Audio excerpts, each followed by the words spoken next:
damn it. All right. So listen, real quick. On yesterday's episode, Andy and I ended the episode where I said I have to go take a shit. To be continued. Here we are. So I went to the bathroom. I went to my room. From the time I pulled my pants down, got on the can, gave birth to my chocolate child, wiped my ass, and pulled my pants back up, I was on the can for 1 minute and 15 seconds. I'm on my way back down to Andy's room. He texts me and goes, "Don't rush back because now I have to take a shit." I said, "Dog, leave the door cracked. I'm already on my way." I come in. This nigga's on the toilet for 20 minutes. I want to know from people like you, because a lot of people do this. My brother used to do this. What the fuck are y'all doing where you're on the can for 20 fucking minutes? A shit should be in, out, bada boom, bada bing. Keep it moving. What do y'all be doing? Before we do it, I want to address this nigga who I blocked off my Instagram. And I want people to understand this. Listen, the history was when I got into that fight with Corey Holcomb at the radio station, at the 5150 with Zoe, all of his people call me the gooey raccoon. That's what they call me, nigga, the gooey raccoon. You can laugh. It's funny. I am laughing. It's gooey raccoon. But this one nigga who clearly was a fan of his, he starts off with in my DM, "Hey, gooey raccoon, give me the link to your podcast. Where can I find it?" And I had responded to him, "In your mother's pussy, nigga." But then I gave him the link. Motherfucker, support the goddamn show. So he would have this thing where he would check in with me and give me these backhanded compliments and go, "Man, you and Andy, y'all podcast is the best shit out. Y'all motherfuckers is good. I love y'all, you fat motherfucker." So, but let me do this, nigga. I'm about to block you. Because there's a difference between laughing with me and laughing at me. And you one of the most disrespectful ass niggas I've ever come across. And I know by this time, people that listen to this podcast, I don't mind a good joke. I'm a comedian. I'm supposed to laugh at a good joke. If you got something to say about me that's funny, I'll be the first motherfucker to give it to you. Hat tip, nigga. You know, I said this before. Back when Shaq had his show, which was kind of like Daniel Tosh's show, where basically he reviews home videos and makes jokes. I remember he had me, Godfrey, and Gary Owen as guests, and Shaq's the host. And I told Shaq this, and he was dying. I said, "Hey, man, this dude on Twitter told me back when I was, a little bit heavier, Aries, you got the physique of 10 fat bitches hugging." And Shaq died. Rightly so. So we can laugh at me, but you can't maliciously try to act like you cool with me and disrespect me. And this nigga listened to the podcast. I was trying to find his name in my phone, and I couldn't because I remember I blocked his motherfucking ass. But, dog, if you listening to this, come at me with respect, nigga. Don't disrespect me. And all that fat goo, you got malice in your heart. You trying to tell me you like our podcast, me and Andy are great, and you like you with us, and you being nice and complimentary, but you being disrespectful. You fat motherfucker, you gooey fat fuck. Smack yourself, nigga. You trying to be complimentary, but you being disrespectful at the same time. So fuck you. If you want to keep listening, keep listening. I already got your money, nigga. We get paid from this. So you're a subscriber. Hey, Dirty, baby, I got your money, Dirty. I got your shit, nigga. And I seen your picture. Your waistline is bigger than me. Your midsection looks like a keg, nigga. You built like a propane tank. At ease, cocksucker. Now it's your turn. This is from Wendell Barris III. I'm Wendell Barris III. Anytime you got a number in your name, you a regal ass nigga. When I come, I don't orgasm, I cream. My semen is made of a hollandaise sauce with jalapenos and capers. Listen, right. Wendell, like I said, brother, I understand where you're coming from, but a little bit of it is misplaced. And he's not a user, man. He I mean, really, if he listen, we useless to each other. Because we're not doing anything for either one of us. Because listen, he's a Jew who can't tap into the resources we need, and Hollywood is run by these motherfuckers. And I'm not where I should be because I'm so, yeah, brother. So what is there that he can gain from me other than the ability to get some stage time on a consistent basis? I mean, again, Kevin Hart is the crescendo. He's the top of the crop. I'm not even Mike Epps, nigga.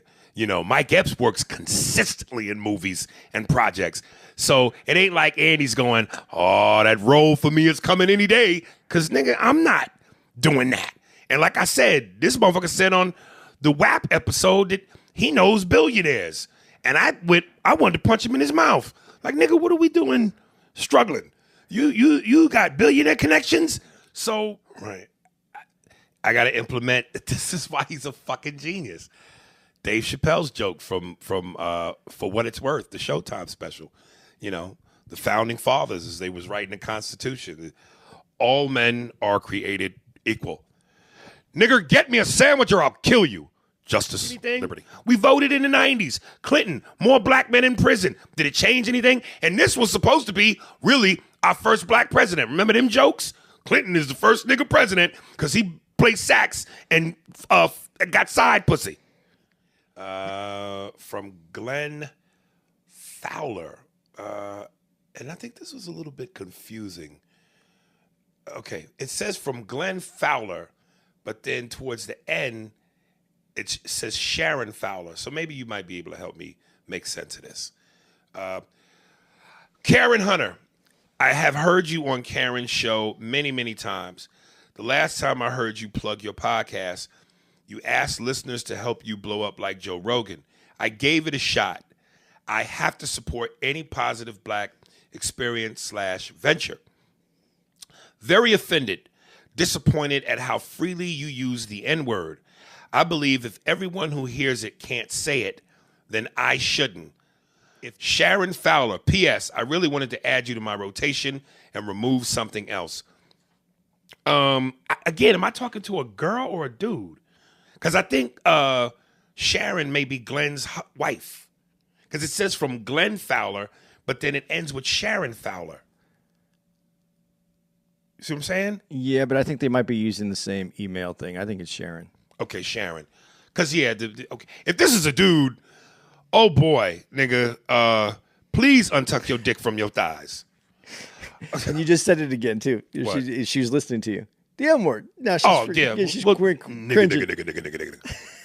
I say nigga, it makes my teeth white. Nigga.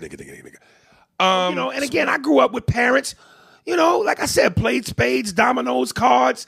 You know, they was animated, colorful niggas. Hey, baby, give me some more chillins. Nigga, you lying. Shit, Willie, roll that motherfucker. Did you hear what that nigga say? That's how I grew up. I didn't grow up, you know, Rudy and the Theo, did you do your homework on Rudy?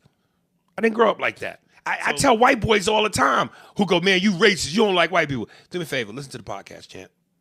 I guarantee you if you start from episode 1, by the time you get to the episode of today, you'll have a full perspective on who I am, how I feel, what I do. It's genuine. It's funny. At times it's smart. You're crazy if you can't love me. I'm so pretty. I'm the greatest. I'm the best champ. I've never been beat. I fought Sonny Liston, Joe Frazier. I've been knocked down. Never been knocked out. Look at my face. I'm so pretty. I'm the greatest. I'm so pretty. I'm sexy. Come on, man. You can't like me, nigga. Right. And whenever I promote the podcast, and I don't know if I've ever mentioned this to you, strategically, from a marketing standpoint, I do this on purpose. Whenever women hit me up and go, can I get the link to the podcast? I always tell them, hey, do me a favor, sweetie.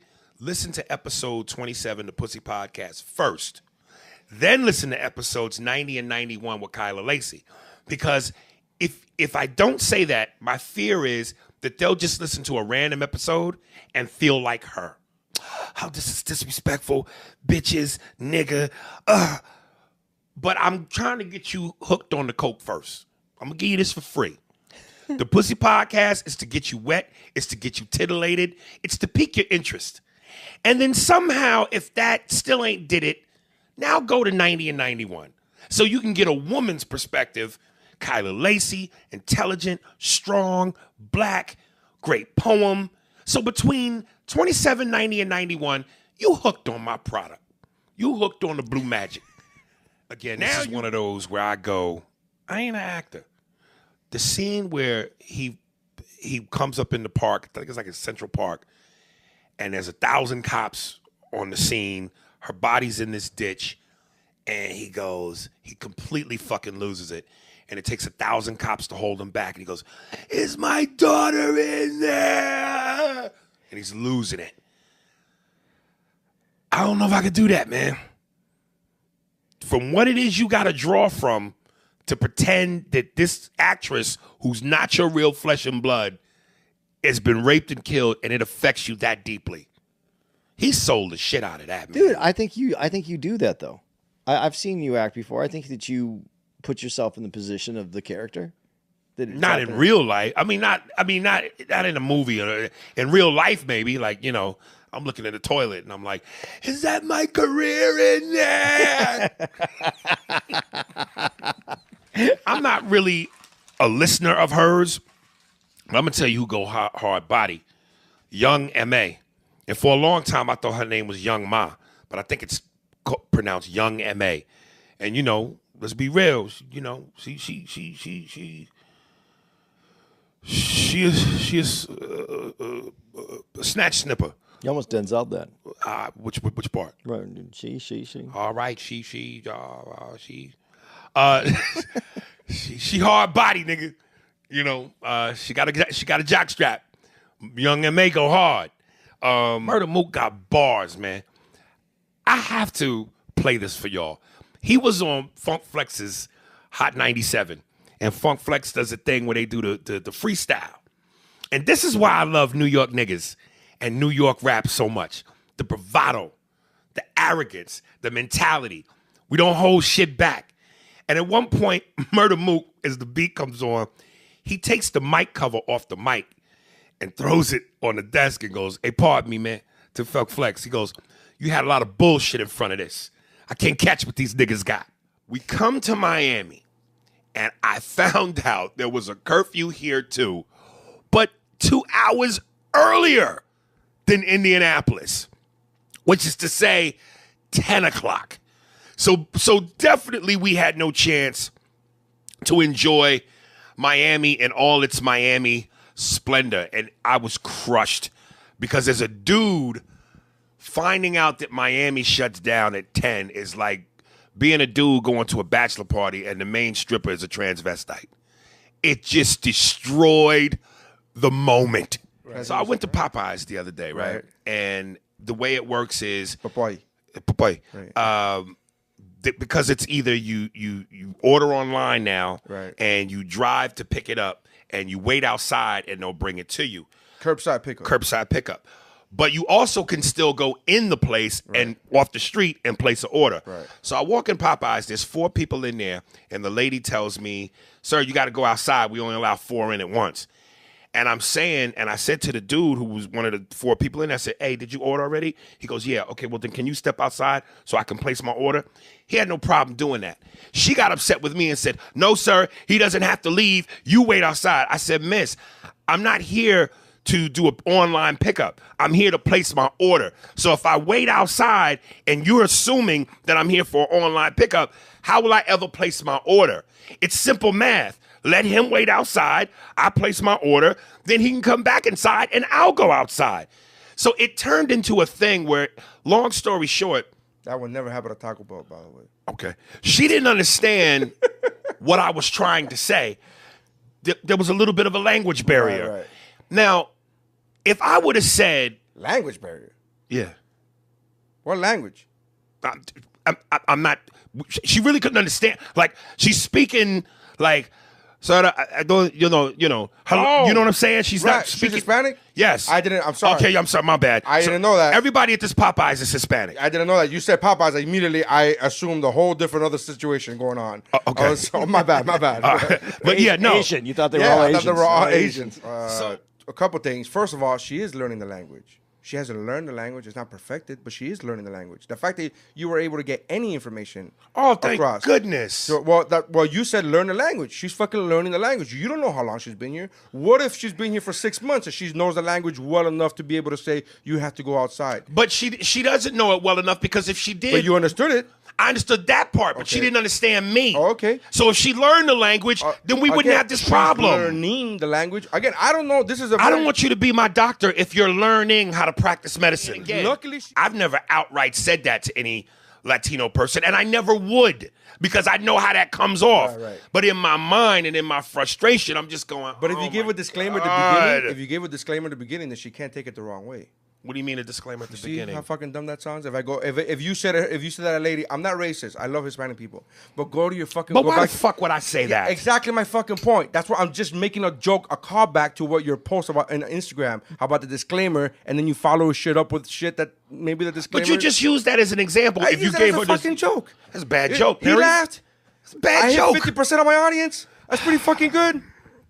And one of them's angry. Listen, how many times have you been on the phone and you have to get something done, and Ashanti Bazaz is on the other end?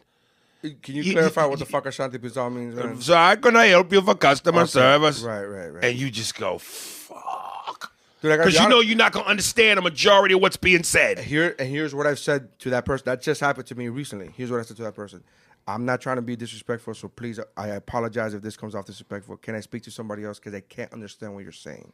Because I asked them to repeat themselves 5, 6, 7 times, and my wife was next to me, and I was like, "Yo, I don't." He was on speaker, and we both were like looking at each other like, "Yo, I can't understand it." So I said to them, "I apologize. I'm so sorry.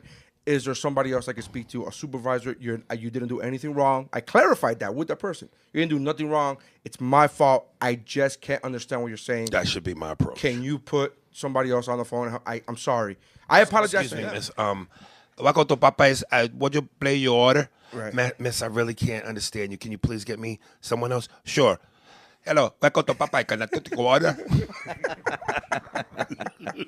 And let me just say, that's what I loved about Ben Affleck. Not just the performance. The suit was different from what we'd ever seen. Yeah. And that bulky look, that warehouse fight scene, still hands down. It's still Iron Man's suit. It's one of the best. Aries stood up. No, he's talking about the other suit. He's just talking about the regular suit, not the armor suit. I didn't like. He's talking about the armor. So Aries, I watched that movie. Aries and I watched that movie in theaters, Batman vs Superman, and Aries stood up and clapped. he was the only one. He was the only one. That shit was hilarious, dude. I love it. To me, it's Ben Affleck. I agree. Then after that, it's Michael Keaton. I'm with you so far. Then after that, I would say yes. I don't know. Who cares? George Clooney. I thought he was good. The movie just stunk. The movie stunk. The movie was awful hot garbage, but that wasn't his fault. He's the epitome of Bruce Wayne. Yes. George Clooney. You know what he didn't have? His hair parted down the middle like a bitch. You know what I'm saying? Then after that, Val Kilmer. He's my last. Right. Then Adam. You put him before Christian Bale? Then Adam West. Then my 12-year-old nephew that played Batman for Halloween.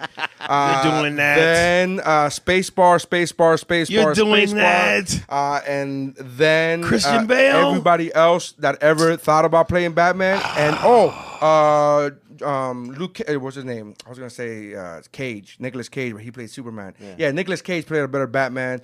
Why are you doing this? Because Bale was the worst, dude. He was shit. You're going off the I'm going off of that. I'm going off of you talking about face that doesn't look right. His fucking face looks stupid as shit. The voice was beyond stupid. It threw me off as a fucking movie viewer. Him and Bane having a conversation, I was like, I need fucking subtitles. And I didn't want to be a dick and be like, excuse me, can both of you learn English better so I could fucking have this conversation? That would be a great Popeyes commercial right there. It would be a great Popeyes commercial. What would you like for your order? Give me a two-burger. It was just the fucking dumbest. You have to wait outside. You have to wait outside, Batman. Bothered the fucking, his voice bothered me. That's I want extra hot sauce.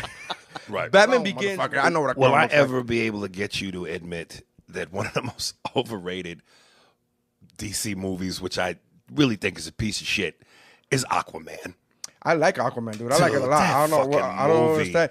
If that felt like a gay nightclub in the water. That to the viewers, if you watch Aries' Instagram post, coming out of Endgame, the first words out of Aries' mouth, man, DC ain't shit. And they weren't. But here's the thing. You can't even talk about how great they are without dissing somebody else, your first reaction. That's how much of a fanboy you become. It's not even like you can't even just, no. It's like watching Jordan and you go, shit, LeBron ain't shit. Why can't you just acknowledge how good Jordan is? Why you gotta talk? Why you gotta put down somebody else to build somebody else up? Because that's what you're the a fanboy. They ain't got nothing to do with You're a fanboy, dog. Those are the comparisons you naturally make. No, you Ali naturally versus make. Tyson. You Jordan versus LeBron. No. We're going to be back after this commercial break. I feel like Kerry Champion between Skip Bayless and Stephen A. Smith right now. This is blasphemous and an autonomy of an apostrophe. Something racist. Fanboy shit, let's be clear, is when you dress up as superheroes to go see the fucking movie. That's not true. That is true. That's not just. That ain't fanboy. That's not the only fanboy. You talk about you watching this movie religiously and you cry. You're not a fanboy? That's stupid. No, I'm That's a stupid. fan. Just because you don't dress up, you're a fanboy. Nah. I don't like that term, Okay, fanboy. you don't like it doesn't mean that. I don't like the term fat. Doesn't mean I'm not. But you are. Exactly, but I don't like it, so therefore I'm not. But See how fat is stupid that is. Fat is a definition based on actual appearance. Fanboy is an opinion. Again, I'm fat compared to you, right? Or not really, but in your mind, I'm fat. But if you get a dude in here who can't leave the house because he's 7,000 pounds, I'm not fat no more. Oh, you still fat. Exactly you just my point. You're still a fanboy, even though you don't dress up. You're still a fanboy. Sounds like fag to me. That's why I'm calling you a fanboy. All right. Dude, you never dressed up, though, as like for Halloween? You never went as a character? Yeah, when I was 7. Yeah, You wouldn't fanboy. go. See, no, but you dress up as characters now. You would go as a character for Halloween. I haven't in a couple of years since my kids were born. I haven't. Thank you in a for couple of growing years. up. No, it's not even.